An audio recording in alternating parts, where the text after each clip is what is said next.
Question 5 of paper 1, June 2024. In the diagram, the graphs of fx is equals to log ax and g are drawn. Graph g is the reflection of f in the line y equals to x. Graph f passes through the point P. Q is the x-intercept of f and r is the y-intercept of g. So before we start this question, understand that g is a reflection of f through the line y is equal to x.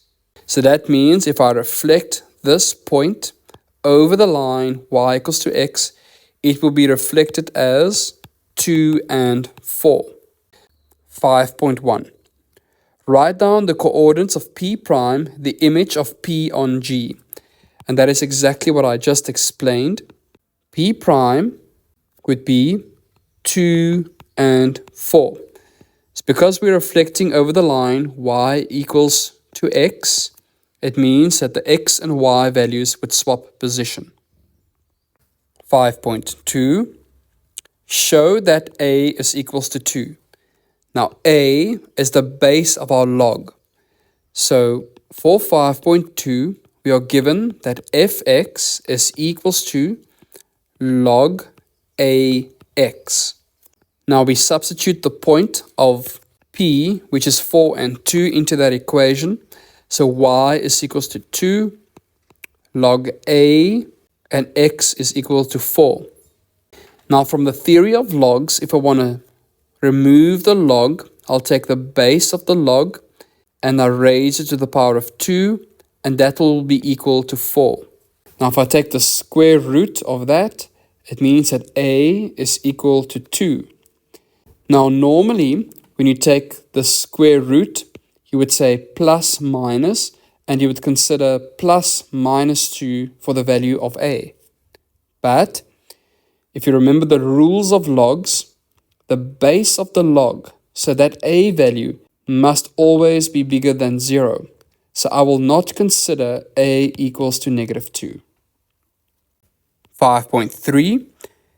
Write down the equation of g in the form of y equals.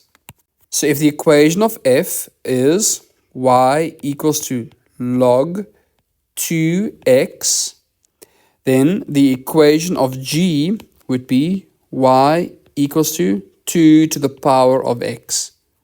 So the inverse function simply becomes what you have here in the log, 2 raised to the power of x. 5.4.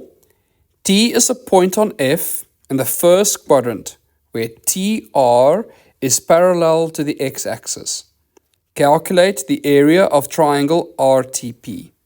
So can you see on our graph we only have R, but we are told that TR is parallel to the x-axis.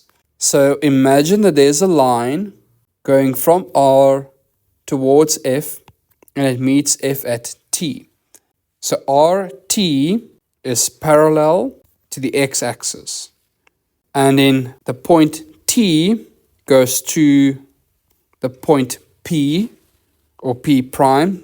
And if I connect those points, I have a little triangle. And it says calculate the area of the triangle. Now the actual question is about finding these coordinates. So we already have P prime. And if we have g as y is equals to 2 to the power of x, that means where x is equals to 0, we'll have 2 to the power of 0, so y is equals to 1. So the coordinate of r would be 0 and 1. And now that I have a y value, I can substitute it into my equation for f, which is y is equals to log 2x, and I can find the x coordinate of t, because we already know that that is parallel. So that means the y value of t is already equal to 1. So let's make y 1 and log 2x. And if I simplify or I solve for x, I have x is equals to 2 to the power of 1.